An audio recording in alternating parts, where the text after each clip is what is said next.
सबसे पहले मैं आपको गेम ऑफ थ्रोन्स की कुछ बातें बता देती हूँ। जैसे एशिया है या अलग अलग मुल्क है जिसमें इंडिया, पाकिस्तान, बांग्लादेश वगैरह शामिल हैं, वैसे गेम ऑफ थ्रोन भी एक अलग दुनिया है जिसका कॉन्टिनेंट यानी सबसे बड़ा किंगडम वेस्टरोस है। इसके अलावा बाकी यह टोटल 7 किंगडम्स राज्य है। हर किंगडम को अपना अपना लॉर्ड संभालता है और इन 7 किंगडम्स को संभालने वाला किंग राजा होता है। अब शुरुआत होती है कुछ नाइट्स को दिखाने से। असल में वेस्टरोस के चारों तरफ एक बड़ी सी दीवार है जो दूसरी तरफ रहने वाले लोगों, जंगली जानवरों और शैतानी ताकतों को यहाँ आने से रोकने के लिए बनाई गई है और ये नाइट्स इस दीवार पर पहरा देते हैं। अब ये नाइट्स फिर दीवार की दूसरी तरफ जाती है चक्कर लगाने, जहाँ का अजीब नजारा देखकर वो दंग रह गई क्योंकि वहाँ पर बहुत सारी लाशें एक डिजाइन में पड़ी हुई थी। लाशों की हालत बहुत खराब थी। फिर अचानक वो लाशें अपने आप ही जिंदा हो जाती है। उनका चेहरा सफेद, आंखें नीले रंग की थी, हाथों पर खून भी लगा हुआ था जिस वजह से वो बहुत डरावनी लग रही थी। तब यहाँ एक डरावना सा ज़ॉम्बी जैसा दिखने वाला शैतान आ जाता है जिसे ज़ॉम्बी डीमन कहा जाता है, जो आते ही बड़ी बेरहमी से 2 नाइट्स को मार देता है। तीसरा नाइट ये देखकर काफी डर गया। वो वहाँ से भागकर विंटरफेल आ जाता है जो दरअसल वहाँ का एक किंगडम है और ये किंगडम उस दीवार के सबसे पास वाला किंगडम है। जैसे वो नाइट आगे बढ़ा,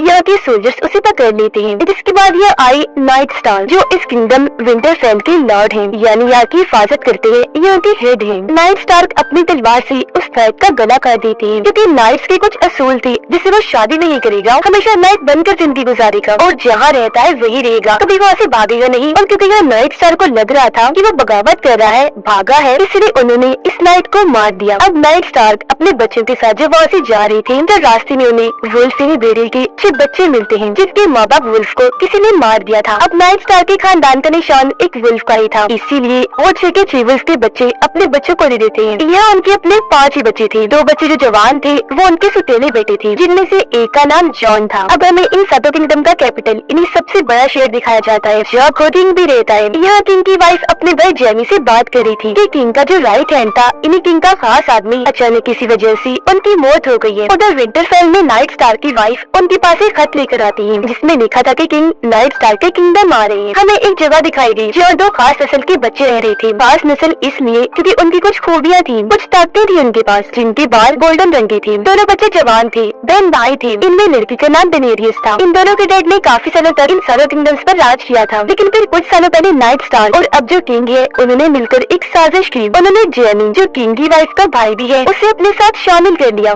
जिस पर जेमी ने डेनेरियस के डैड राजा को मार दिया क्योंकि वो उनका गार्ड हुआ करता था उस टाइम। और अब अपने डैड का बदला लेने के लिए डेनेरियस का भाई अपनी बहन की शादी किंगडम्स के सरदार से करवाना चाहता है क्योंकि उसका मानना था कि अगर मेरी बहन डेनेरियस की शादी सरदार से हो गई तो उसकी इतनी बड़ी फौज मेरी हो जाएगी, जिसके बाद में कैपिटल शहर पर हमला करती है, सभी किंगडम्स का राजा बन जाऊंगा। उधर किंग नाइट स्टार की किंगडम आ ही जाती है। किंग के आते ही सभी लोग इज्जत में उनके सामने झुक जाते हैं। यहाँ हमें किंग की वाइफ का एक और भाई दिखाया गया, लेकिन वो बोला था जिसे राजा की वाइफ खास पसंद नहीं करती थी, लेकिन उनका जो भाई था जेमी वो उसे बहुत प्यार करता था। किंग यहाँ इसलिए आई थी ताकि वो नाइट स्टार को अपना राइट हैंड खास आदमी बना ले। यहाँ हमें पता चला कि किंग नाइट स्टार की छोटी बहन से शादी करना चाहती थी, लेकिन नाइट स्टार के बेटे को ये बात पसंद नहीं आई, इसीलिए उसने अपने डैड की बहन को अगवा करके पहले उसके साथ गलत किया और फिर उसे जान से मार दिया, जिस वजह से किंग को बहुत दुख हुआ। अब किंग नाइट स्टार की बहन से तो शादी नहीं कर सके, लेकिन अब अपने बेटे की शादी नाइट स्टार के बेटे से करवाना चाहते हैं। डेनेरियस की शादी सरदार से हो ही गई, लेकिन सरदार का बर्ताव डेनेरियस के साथ खास अच्छा नहीं था। वो उसके साथ काफी बुरा पेश आता था, लेकिन फिर भी दोनों जिंदगी गुजार ही रही थी। लेकिन क्योंकि डेनेरियस को सरदार की जुबान समझ नहीं आती थी, इसीलिए वहाँ के लीडर डेनेरियस को 3 तोहफे देता है। पहली चीज थी 3 किताबें जो यहाँ की जुबान की थी। दूसरा था एक आदमी जो अब से डेनेरियस का ट्रांसलेटर बनेगा, यानी वो इन लोगों की जुबान का तर्जुमा करके डेनेरियस को बताया करेगा। और तीसरी चीज थी 3 ड्रैगन के अंडे जो काफी बड़े थे, लेकिन वक्त के साथ साथ पत्थर जैसे बन गए थे।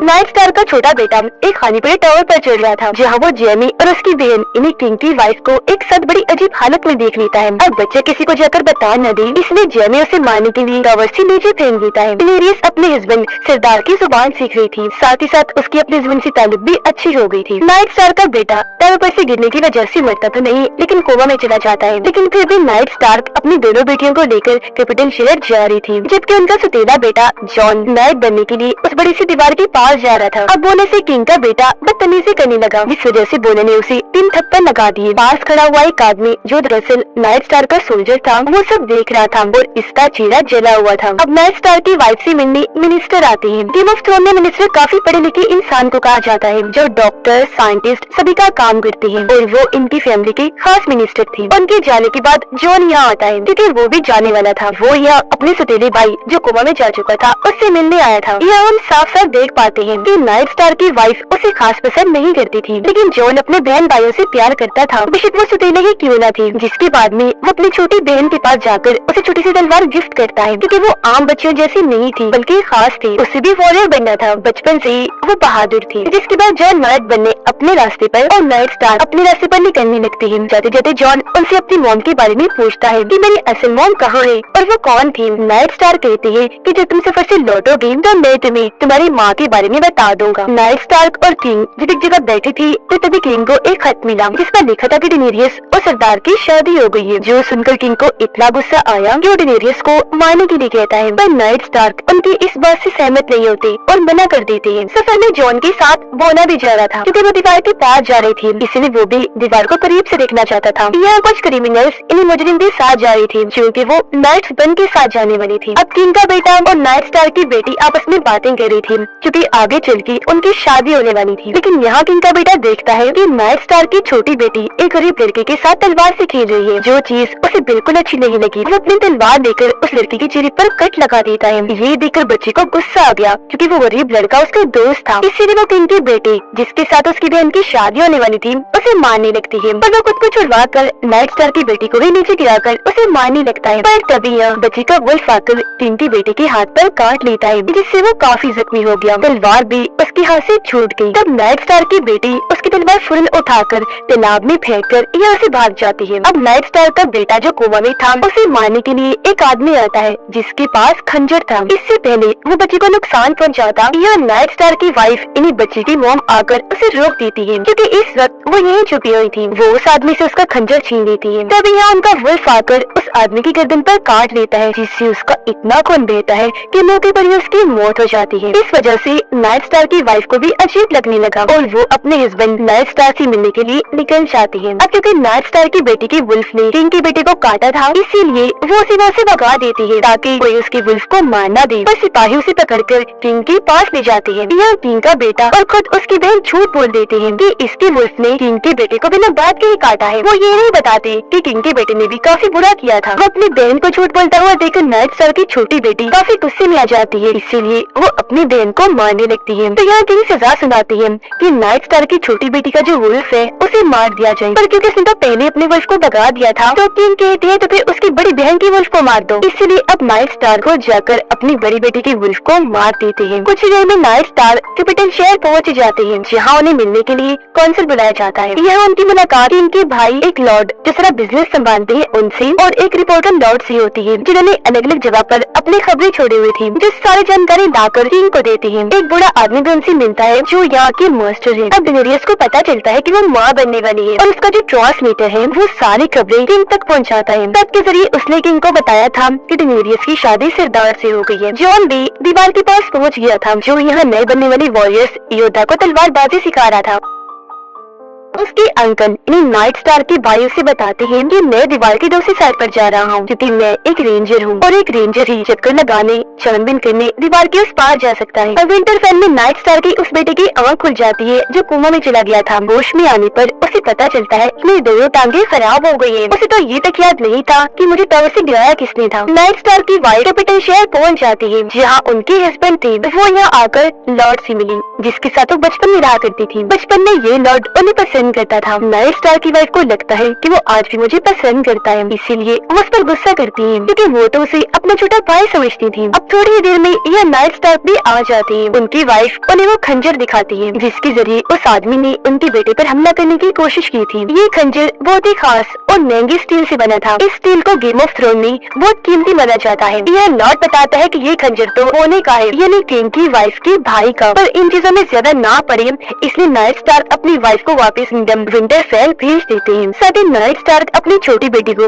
तलवारबाजी सिखाने के लिए उसके पास तलवारबाज को भेजते हैं, जो आज से उसे तलवारबाजी सिखाएगा। नाइट स्टार्क की छोटी बेटी जो अभी अभी कोमा से बाहर आया था, उसे एक सपना आता है जिसमें वो 3 आंखों वाली परिंदे को देखता है, लेकिन तभी अचानक उसकी आंख खुल जाती है। उसके सामने सुतेला भाई खड़ा था जो उसी नाइट स्टार के बड़े बेटे के पास ले जाने रहा था, और क्योंकि वो बच्चा अभी चल नहीं सकता था तो उसे उठाने वो एक आदमी को बुलाया जाता है। अब कैपिटल शहर में एक टूर्नामेंट मुकाबला रखा गया था, क्योंकि नाइट स्टार यहाँ के किंग की राइट हैंड खास आदमी बन गई थी। जबकि खुद नाइट स्टार जाकर एक बूढ़े आदमी से मिलते हैं, क्योंकि वो यहाँ सबसे पुराने किंग की राइट हैंड जो बाद में खुद भी किंग बन गई थी उसके बारे में जानने आई थी। जो वो बूढ़ा आदमी बताता है कि किंग की वो राइट हैंड हमेशा एक किताब पढ़ा करती थी, जो किताब वेस्टरोस की तारीख के बारे में है। ये कहकर बूढ़ा आदमी उनके सामने वो किताब भी लेकर आता है, जिसे नाइट स्टार भी पढ़ने लगती है, क्योंकि वो जानना चाहते थे कि आखिर किंग की वो राइट हैंड इस किताब में इतनी दिलचस्पी क्यों लेती थी। फिर नाइट स्टार जाकर एक लड़के से मिलते हैं, क्योंकि राइट हैंड भी इससे बहुत मिलने आया करती थी। यह उसके चेहरे को देखकर नाइट स्टार को पता चलता है कि ये लड़का अब वाले किंग का सुतेला बेटा है। खैर टूर्नामेंट शुरू हो जाता है, जो एक जले हुए सोल्जर का भाई और तलवारबाज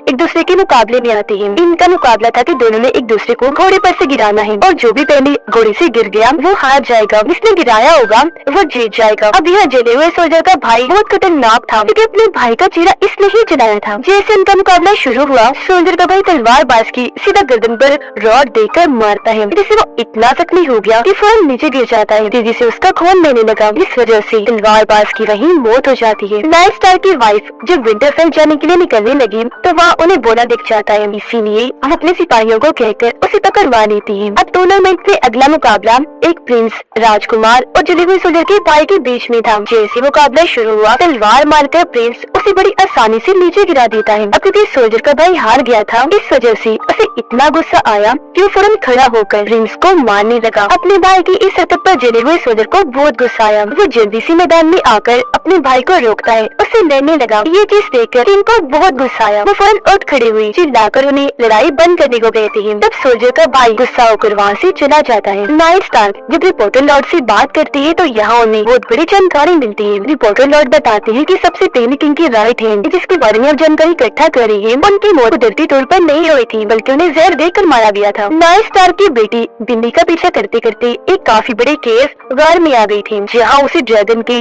बहुत बड़े बड़े स्केलेटन ढांचे पड़े मिलते हैं, क्योंकि जो नाइट स्टार का खानदान है वो ड्रैगन पर सवारी कर सकते हैं, उन्हें कंट्रोल कर सकती थी। पर हेयर अभी तक यहाँ कोई ड्रैगन दिखाई नहीं दिए थे। अब किंग एक काउंसिल बिठाती है, जिसमें वो नाइट स्टार को भी बुला लेती है और फौरन डेनेरियस को मारने का हुक्म देती है, क्योंकि उन्हें खबर हो गई थी कि वो माँ बनने वाली है। इसीलिए उन्हें डर था कि वो अपने और बाकी किंगडम्स के साथ मिलकर कैपिटल शहर पर हमला कर सकती है। पर नाइट स्टार इस बात की मुखालफत करती है। जब किंग उनकी बात नहीं मानते, जिद पर अड़े रहे, तो वो अपने किंग की राइट हैंड वाला ओहदा छोड़कर वहाँ से चले जाते हैं। वो सामान पैक करके निकलने ही वाले थे कि तभी उनके पास लॉर्ड आता है, जो उन्हें एक औरत से मिलवाता है, जिससे मरने से पहले किंग की राइट हैंड भी मिली थी, और ये औरत अब वाले किंग के सुतेले बेटे की माँ थी। इस चीज से नाइट स्टार्क ये पता लगाना चाहते थे कि आखिर किंग की वो राइट हैंड अब वाले किंग के सुतेले बेटे में इतनी दिलचस्पी क्यों दिखा रही थी। कैपिटल शहर में जेमी नाइट स्टार को अपने सोल्जर की मदद से घेर लेता है, क्योंकि वो जान चुका था कि मेरे बोने भाई को नाइट स्टार की वाइफ ने अगवा कर लिया है। अब जैसे नाइट स्टार के सिपाही आगे बढ़े, जेमी उनसे लड़ने लगता है। जो भी आगे आ रहा था वो तलवारों से सबको मारता जा रहा था, किसी के सीने में तलवार घुसाकर तो किसी की आंखों में, और ऐसे ही उसने नाइट स्टार के सभी सोल्जर्स को मार दिया और खुद नाइट स्टार से लड़ने लगा। यहाँ उनके बीच काफी देर तक तलवारबाजी चलती रही, लेकिन तभी पीछे से जेमी का सिपाही आकर नाइट स्टार के टांग में तलवार घुसा देता है, जिससे वो इतना जख्मी हो गई कि फौरन वही बेहोश हो जाती है। जब उनकी आँख खुली तो वो अपने सामने किंग और उनकी वाइफ को पाती है। यहाँ उनकी वाइफ नाइट स्टार के बारे में कुछ उल्टा सीधा बोल देती है, जिस बात से गुस्सा होकर किंग उन्हें थप्पड़ मार देती है और नाइट स्टार को दोबारा यहाँ का राइट हैंड बना देती है। डेनेरियस ड्रैगन की अंडे को आग में रख देती है। फिर जैसे उसे उठाने लगी, वो उसकी सर्वेंट आकर खुद अंडा पकड़ लेती है ताकि उसके हाथ में जल जाए, पर हेररिया उसके सर्वेंट के दोनों हाथ जल जाते हैं, जिससे डेनेरियस को कुछ नहीं होता। जंगल में नाइट स्टार के दोनों बेटे और सुतीला बेटा घोड़े पर सवारी कर रही थी, जिसमें छोटा बेटा जो कोमा से बाहर आया था वो इनसे अलग हो जाता है। यहाँ तभी कुछ अजीब लोग आकर उसे पकड़ लेते हैं। ये लोग जंगली थे जो दीवार के उस पार से आए थे। इससे पहले वो बच्चे को पकड़ते या उसके दोनों भाई आकर तीर मारकर जंगली आदमी को तो मार गिराते हैं, लेकिन जंगली लड़की को पकड़कर उसे बंदी बना लेते हैं। उधर बोने को जब सबके सामने पेश किया गया तो वो कहता है कि मेरी तरफ से एक आदमी आपके सिपाही से लड़ेगा, अगर तुम्हें जीत गया तो आपको मुझे छोड़ना होगा। इस बात पर सब मान तो गए, पर वो बोना था लड़ेगा कैसे, सब यही सोच रहे थे और हंस रहे थे। जहाँ तभी सामने एक सोल्जर आया जो बोने की तरफ से लड़ने का फैसला करता है। किंग जब शिकार पर थे तो शराब पीने की वजह से उन्हें बहुत नशा चढ़ा हुआ था और उनकी तबीयत खराब भी हो रही थी, लेकिन उनका जो साथी था वो अब भी मुसलसल किंग को शराब पिलाई जा रहा था। जो सोल्जर बोने की साइड से लड़ रहा था वो दूसरे सोल्जर को अच्छा मजा चखाता है। वो काफी मारने के बाद उसकी गर्दन में तलवार घुसा देता है, जिससे उसका खून बहुत तेजी से बहने लगता है। जिसके बाद बोने का सोल्जर उठाकर दूसरे सोल्जर को खाई में फेंक देता है। अब क्योंकि वो जीत गया था इसलिए नाइट स्टार की वाइफ को और उनकी बहन को बोने को छोड़ना ही पड़ता है। नाइट स्टार कुछ किताबें पढ़ रही थी जिनसे वो एक बात सोचने लगती है कि इस वक्त के जो किंग हैं उनके खानदान में किसी के भी बाल गोल्डन नहीं होते, खुद किंग के भी नहीं है, उनके काले हैं, लेकिन उनके तीनों बच्चों के बाल गोल्डन हैं, जैसे जेमी के हैं। उधर डेनेरियस का भाई डेनेरियस और उसके हस्बैंड को तलवार दिखाकर डरा रहा था क्योंकि वो चाहता था कि वो दोनों उसे सोने का ताज पहनाएं। इस वजह से डेनेरियस के हस्बैंड को गुस्सा आ गया और वो सोने को पिघलाकर उसे डेनेरियस के भाई के सर पर डाल देता है, जिससे उसका सर पिघलने लगा। उसे इतनी तकलीफ हुई कि मौके पर ही तड़प तड़प कर उसकी मौत हो गई। अब हमें जेमी की वाइफ और बोने के डैड दिखाए जाते हैं, जो जेमी के पास आकर उसे अपने बहुत सारे सिपाही देता है और उसे अपने भाई बोने को बचाने के लिए भेज देता है। कैपिटल शहर में नाइट स्टार किंग की वाइफ से कहते हैं कि मुझे तुम्हारे और तुम्हारे भाई जेमी के बीच की ताल्लुकात का पता चल गया है और जब किंग वापस आएंगे तो मैं इस गलत ताल्लुका उन्हें बता दूंगा। हमें किंग दिखाए गए जो बीमार हालत में बिस्तर पर पड़े थे, क्योंकि जब वो शिकार पर गए थे तो वहाँ काफी जख्मी हो गए थे शराब पीने की वजह से। उनकी हालत बिगड़ती जा रही थी, इसीलिए वो अपने पास नाइट स्टार को बुलाते हैं और उनसे एक खत लिखवाते हैं जिसमें वो नाइट स्टार को पूरी जगह का प्रोटेक्टर इन हिफाजत करने वाला बनाते हैं, जिसका मतलब कि जब किंग मर जाएंगे तो नाइट स्टार पूरे किंगडम की हुकूमत को संभालेंगे। फिर जब किंग का बेटा बड़ा हो जाएगा तो थ्रोन यानी तख्त राज गद्दी उसे मिल जाएगी, मतलब अगला किंग उसे बना दिया जाएगा। पर नाइट स्टार किंग के बेटे की जगह थ्रोन की असली हकदार का लिखता है। वो ये नहीं लिखते कि राज गद्दी उसे मिली, बल्कि वो ये लिखते हैं कि जो इसके काबिल होगा, जो इसका हकदार होगा, वही किंग बनेगा। उधर दीवार के पास लॉर्ड कमांडर जो उनको अपना सर्वेंट बना लेता है, जो आज की बात उनकी सेवा करेगा, उनके लिए खाना बनाएगा, जो बात जो उनको काफी बुरी लगी क्योंकि वो एक रेंजर बनना चाहता था। कैपिटल शहर में नाइट स्टार लॉर्ड को अपने पास बुलाते हैं, कहने लगे यहाँ के जो शांति वाले लोग हैं, इनके सुकून रखने का काम करते हैं, उनको बोलो अब वो मेरा साथ दे। इसके बाद नाइट स्टार को थ्रोन वाले कमरे में किंग का बेटा बुलाता है, जहाँ उसे पता चल गया था कि मेरे डैड इन्हें किंग मारे गए हैं और अब मैं ही वहाँ का किंग हूँ, इसलिए वो राजगद्दी संभाल लेता है। लेकिन तभी यहाँ नाइट स्टार किंग के गार्ड को किंग का दिखवाया गया आखिरी खत दिखाते हैं, जिसमें लिखा था कि नाइट स्टार इस हुकूमत की प्रोटेक्टर तब तक रहेंगे जब तक कि किंग का बेटा बड़ा नहीं हो जाता और थ्रोन राजगद्दी हकदार को ही मिलेगी। पर किंग की वाइफ इस खत पर सहमत नहीं होती, खत को फाड़ देती है। ये देखकर नाइट स्टार वहाँ खड़े शांति वाले लोगों को किंग की वाइफ और उसके भाई जेमी के बीच की ताल्लुकात के बारे में बता देते हैं, पर इस बात से शांति वाले लोगों पर उल्टा ही असर होता है। ये सुनकर उन्हें गुस्सा तो आया, पर उन्होंने नाइट स्टार के सिपाहियों पर ही हमला कर दिया। एक एक करके सबके अंदर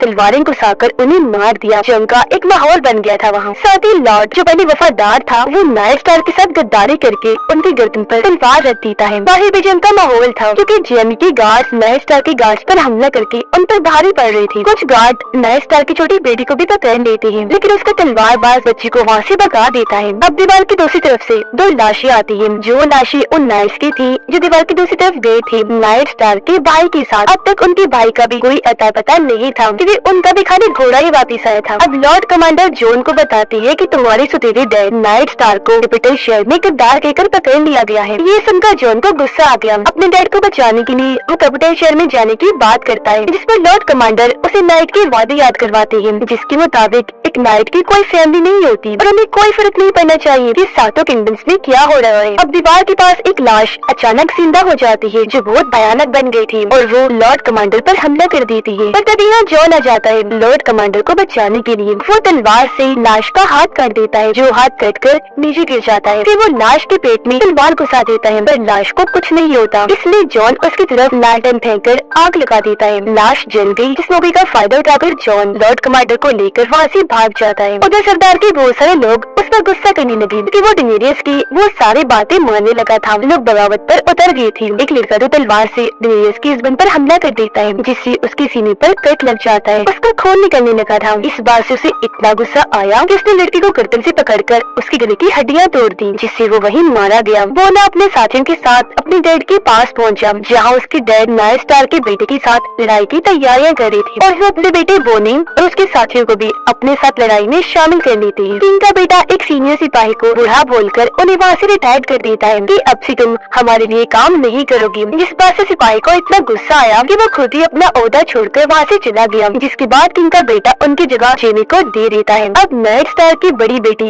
किंग के बेटे के सामने आकर बैठकर उसे माफी मांगती है ताकि वो उसके डैड नाइट स्टार को छोड़ दे। इस पर किंग का बेटा कहता है कि मैं वादा करता हूँ कि मैं तुम्हारे डैड नाइट स्टार और तुम्हें छोड़ दूंगा, लेकिन तब जब तुम्हारे डैड सबके सामने खड़े होकर इस बात को कबूल करे कि वो गद्दार है। नाइट स्टार के बड़े बेटे के पास उसकी मौत भी आ गई थी, क्योंकि वो लोग जंग लड़ने को तैयार थे। उन्होंने अपनी पूरी टीम भी बनानी थी, जिन्हें लेकर वो पुल के ऊपर पहुंचते हैं। अब पुल पार करने के लिए उन्हें यहाँ के लीडर की इजाजत की जरूरत थी, और जब नाइट स्टार की वाइफ इजाजत लेने जाती है तो लीडर का कहना था कि मैं तुम्हें पुल पार करने की इजाजत तभी दूंगा जब तुम्हारा बेटा मेरी बेटी से शादी करेगा, और तुम्हारी छोटी बेटी को भी बड़ी होकर हमारे लड़के से शादी करनी होगी, जिसके लिए वो मान गई।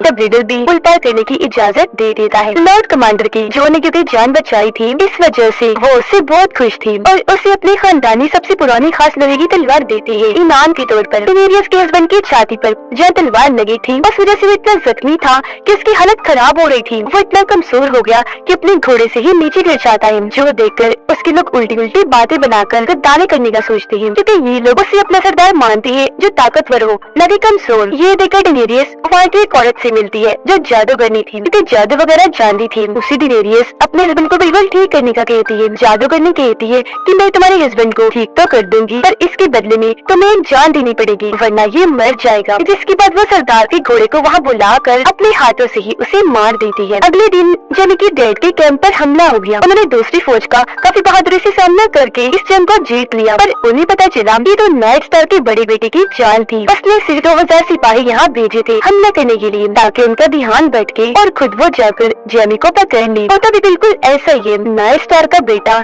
जेमी के सिपाही को बड़ी आसानी से हराकर आखिर में जेमी को भी पकड़ लेता है, उसे जख्मी करके बंदी बना लेता है। कैपिटल शहर में नाइट स्टार अपने बेटियों को बचाने के लिए किंग के बेटे की बात पर राजी हो जाती है और सबके सामने आकर खुद को गद्दार मान ही देते हैं। पर किंग का बेटा जो बहुत बेईमान था, वो वादा खिलाफी कर देता है, अभी भी उन्हें माफ नहीं करता, बल्कि अपने सिपाही को कहकर उनका सर कलम करवा देता है, इसलिए कि वो गद्दार है, और इस तरह उनकी मौत हो जाती है। भीड़ में खड़ी ये सब कुछ नाइट स्टार की बेटी भी देख लेती है। उसे बहुत दुख हुआ, पर तभी उसके अंकल उसे भीड़ में से साइड में ले जाकर उसके बाल काट देते हैं, ताकि कोई उसे पहचान न सके और उसकी जान बच जाए। नाइट स्टार की बेटी और उसकी वाइफ को भी पता चल गया था कि किंग के बेटे ने उन्हें मरवा दिया है, जिस बात से दोनों को काफी दुख हुआ। उसका बेटा तो गुस्से में और दुख में जैसे पागल हो गया था। अब नॉर्थ के सारे सिपाही नॉर्थन एरिया को बाकी किंगडम से अलग कर देते हैं, और अब यहाँ का नया किंग वो नाइट स्टार के बेटे को बना देते हैं, और डेनेरियस का बच्चा मरा हुआ पैदा होता है। तो ये सब कुछ उस जादूगरनी ने किया था, जिस वजह से उसका बच्चा मरा हुआ पैदा हुआ, लेकिन उसके हस्बैंड की जान बच गई। डेनेरियस जब अपने हस्बैंड के पास जाती है तो उसकी सिर्फ आंखें ही खुली थी, न वो बोल सकता था